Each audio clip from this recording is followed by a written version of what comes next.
आज हम हिंदी में वर्णमाला के बारे में जानेंगे, ठीक है? Yes ma'am. तो सबसे पहले हम ये समझेंगे कि वर्णमाला का मतलब क्या होता है। वर्ण का मतलब अक्षर और माला जो आपने देखी होगी। तो वर्णमाला का क्या अर्थ हुआ? वर्णों की माला। तो अब हम समझते हैं कि वर्ण क्या होता है।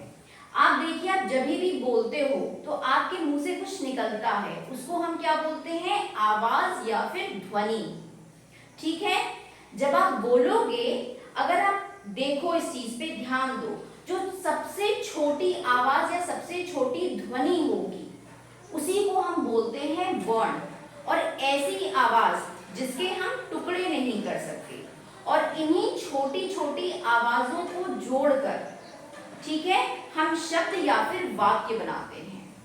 और जब इस तरह से चीजें बन जाती हैं तो हम उसको एक भाषा का रूप दे देते हैं। और यहाँ देखिए, मैंने वर्ण की परिभाषा भी लिखी है। बोलते समय मुंह से निकलने वाली छोटी से छोटी ध्वनि को वर्ण कहते हैं, जिसके खंड नहीं किए जा सकते। आप जब भी बोलते हो तो आप शब्द बोलते हो, वाक्य बोलते हो, अपनी पूरी बात कहते हो, लेकिन कभी आप ध्यान दीजिए, अगर आप एक छोटी सी आवाज निकालो, ठीक है, वो जो आवाज होगी, छोटी आवाज, अगर उस आवाज का कोई मतलब हुआ, मतलब अगर हमने उसको इसमें स्थान दिया है, ठीक है, तो वो क्या हो जाएगा? वो हो जाएगा वर्ण। क्या होगा? वर्ण। और इन्हीं छोटी छोटी ध्वनियों को जब हम जोड़ेंगे तो उससे क्या बनेगा? शब्द बनेगा। इन्हीं शब्दों से फिर वाक्य बनेंगे। और इन ध्वनियों के हम टुकड़े नहीं कर सकते, इनको हम और छोटा नहीं कर सकते। आया सब बच्चों को समझ में? Yes ma'am. ठीक है। अब यहाँ देखिए, मैंने उदाहरण भी लिखा हुआ है। पहले ये है स्वर और ये है व्यंजन। हमने डिमार्केशन कैसे किया है? इस हलंत से, क्योंकि जो स्वर होते हैं वो बिना सहायता के बोले जाते हैं, लेकिन जो व्यंजन होते हैं उन्हें बोलते समय हमेशा किसी सहायता की जरूरत होती है। तो मूल रूप से जब भी हम व्यंजन को लिखेंगे तो उसके नीचे हम हलंत जरूर लगाएंगे, और अगर हम इसमें स्वर जोड़ देंगे तो फिर हमें इस हलंत की आवश्यकता नहीं रहेगी। इतना सब बच्चों को समझ में आया? Yes ma'am. अब हम ये देखेंगे कि जो वर्ण होता है वो कितने भागों में बटा होता है। जो सबसे मेन हिस्से होते हैं वो दो होते हैं। कौन कौन से? स्वर और व्यंजन। इसके अलावा भी और भाग होते हैं, तो उसके बारे में हम सीखेंगे। सबसे पहले हम स्वर और व्यंजन के बारे में जान लें। स्वर क्या होता है? ऐसे वर्ण जिनको बोलते समय हमें किसी की सहायता की आवश्यकता नहीं होती है। और कुल ये कितने होते हैं? 11। इंग्लिश में हम इसको बोलते हैं वाउल्स। कॉन्सोनेंट्स क्या होते हैं? व्यंजन।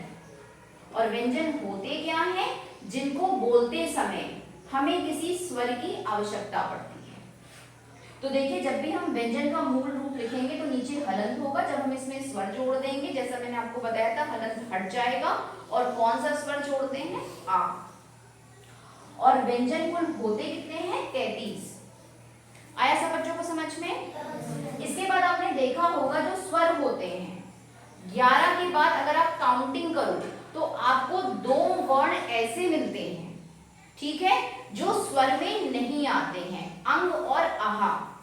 उसको हम बोलते हैं अयोगवाह। ये बीच में था, लेकिन बाद में मैंने आपको इसलिए बताया है क्योंकि ये दोनों से रिलेटेड है, स्वर और व्यंजन से।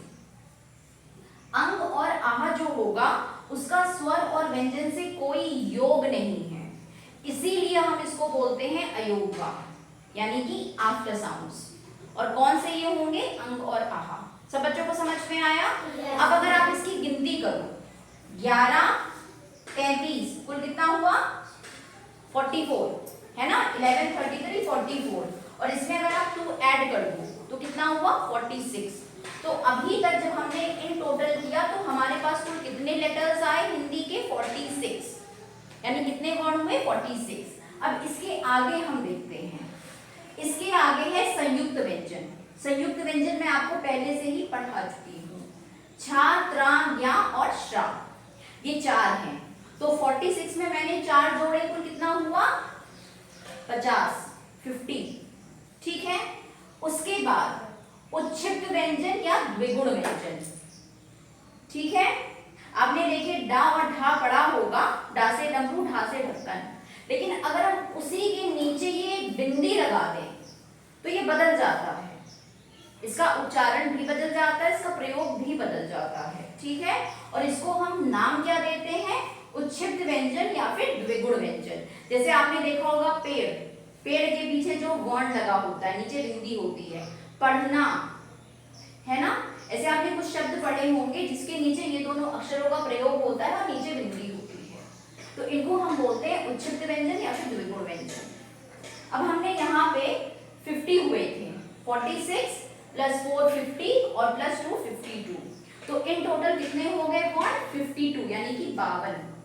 ठीक है, तो देखिए यहाँ पे मैंने लास्ट में लिखा भी है, हिंदी वर्णमाला में वर्णों की संख्या 52 होती है।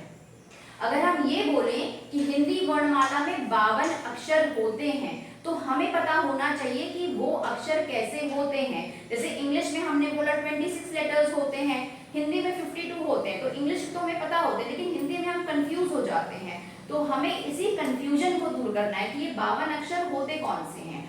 जब भी हम अक्षर की बात करते हैं, हम लोग के दिमाग में हमेशा स्वर और व्यंजन आते हैं, बाकी चीजें हम भूल जाते हैं। अयोग वा हो गया, है ना, संयुक्त व्यंजन हो गया, उच्छिष्ट व्यंजन, ये हमें याद ही नहीं रहता। तो हमें क्या करना है, हमें इन सारी चीजों का ज्ञान होना चाहिए और किस तरह से इसको एडअप करने के बाद 52 आया, इसकी हमें जानकारी होनी चाहिए। सब बच्चों को इतना समझ में आया? Yes, तो आप लोग इसको अपनी नोटबुक्स में नोट कर लीजिए, फिर इसके आगे मैं आपको और बताऊंगी।